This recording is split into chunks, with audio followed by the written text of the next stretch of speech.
Upon arriving at my in-laws' residence, my husband and I were greeted warmly by my mother-in-law's smile. However, as I attempted to step inside, she halted me with a stern glare, asserting, "You're not needed here," before swiftly shutting the door. I stood bewildered, momentarily frozen by her unexpected rejection. When I cautiously reopened the door, her expression was one of seething anger. "I've heard the rumors. Your parents' financial troubles, aren't they? We don't want that kind of baggage here," she spat out before slamming the door once more. I stood outside, dumbfounded, clutching my bags. Through the closed door, the sounds of laughter between my husband and his mother echoed, leaving me feeling utterly abandoned. Realizing I deserved better treatment, I made the swift decision to depart, leaving behind the toxic atmosphere of my in-laws' home. I'm Nancy, a 32-year-old physician at the hospital established by my parents. It was there that I first encountered John, my now husband, when he was admitted following an injury. His charm, amiability, and engaging conversation quickly captured my attention. Despite being 5 years my junior, John exuded a sense of maturity and reliability that drew me in. After a year of courtship, we tied the knot. Meanwhile, John holds the position of vice president in his father's company, a role he carries out with diligence and skill. Interestingly, John's mother also holds a position within his father's company, adding a familial connection to their professional lives. When John and I announced our marriage, both of his parents expressed immense joy and excitement at the union. "Your parents built a renowned hospital, and now one of their own is marrying into our family as a doctor. It feels like a dream come true. We're truly delighted to welcome you, Nancy," my mother-in-law used to remark fondly. Every holiday season, including Christmas and other extended breaks, we made the customary trip to my in-laws' abode, where we were always received with open arms. I'd bring along delectable treats and beverages, serving as gifts for their New Year's festivities.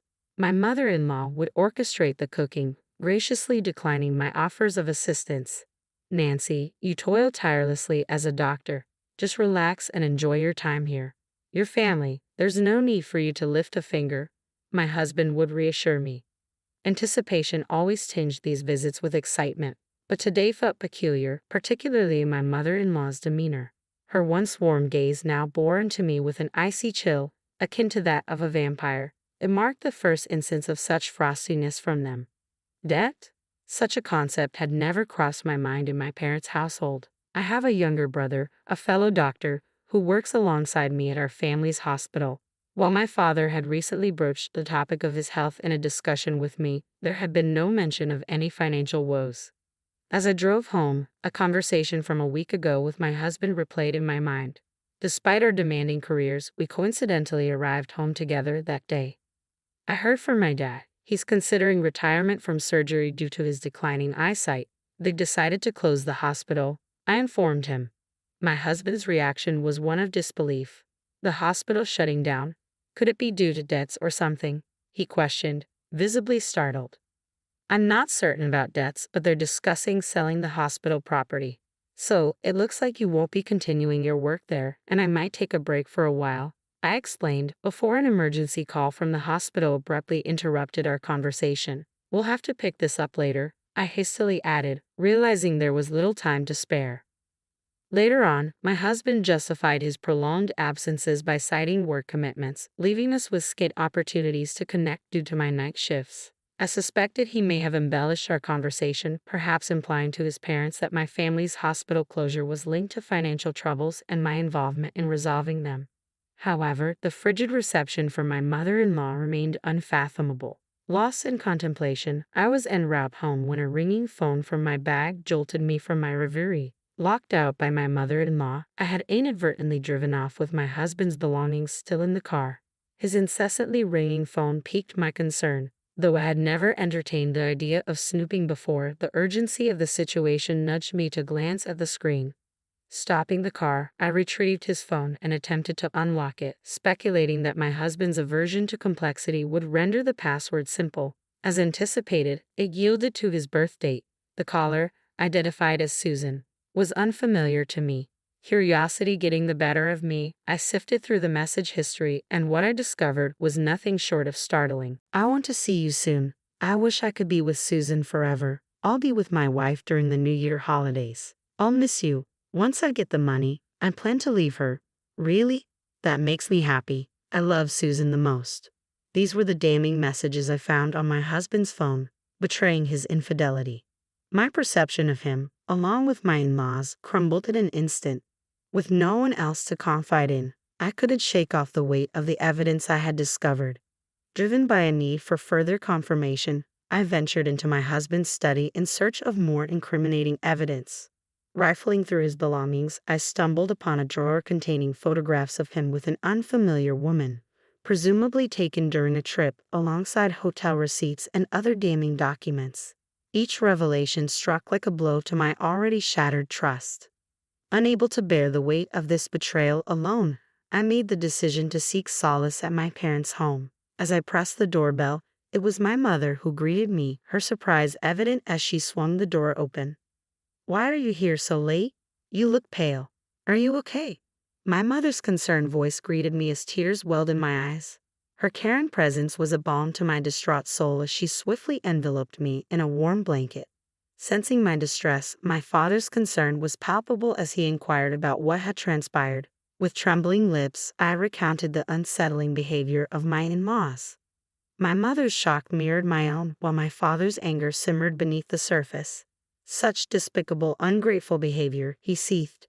In a twist of fate, it emerged that my husband's family business was floundering, and they had frequently turned to my father for financial assistance, a fact previously unbeknownst to me.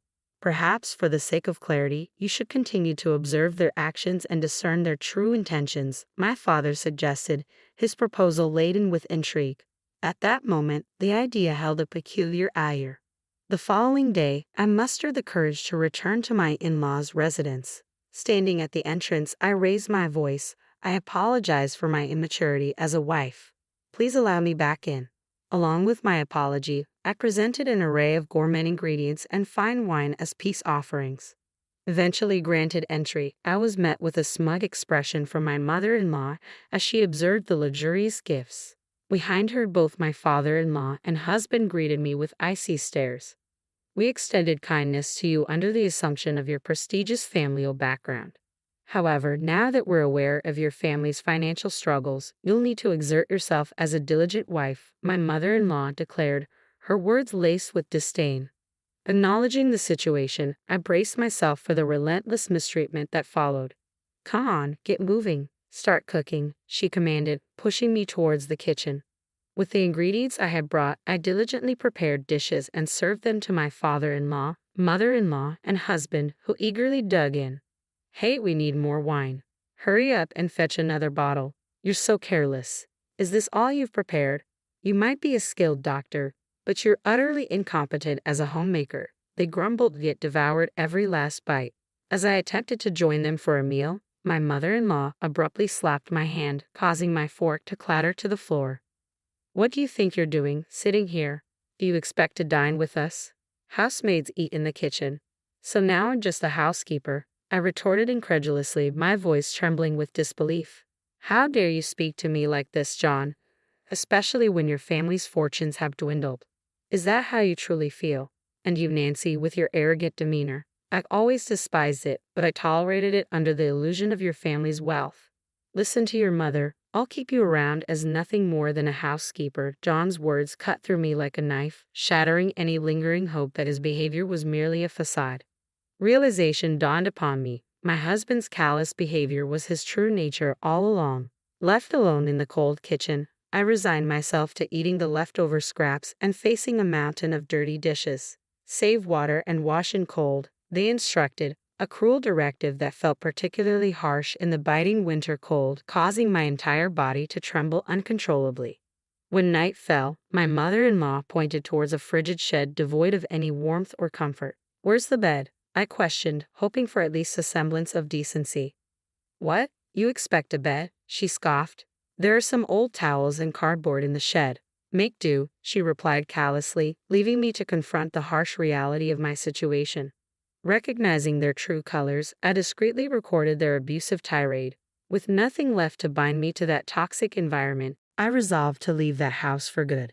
That night, as I shivered in the freezing shed, my anger towards my father-in-law, mother-in-law, and husband served as my only source of warmth. "I'll never forgive them. I vowed, my determination burning brighter than the biting cold.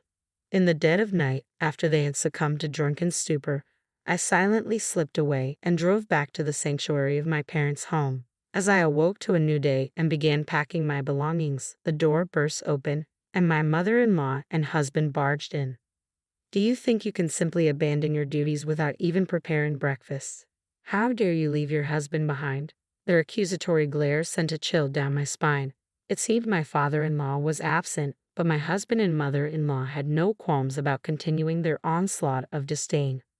I am finished with both of you, I declared, my voice trembling with resolve.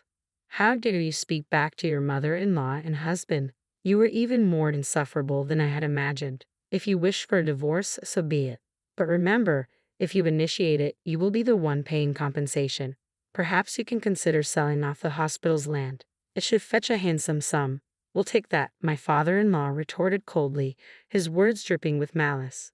Though I had intended my words to be sarcastic, my husband merely smirked, believing he held the upper hand. To my dismay, he flung a paper in my direction. It was a pre-filled divorce application. If you refuse to comply with my demands, I will not hesitate to use this, he threatened, brandishing the document. Very well, this clarifies things for me, I replied calmly, though my heart was heavy with disappointment. What?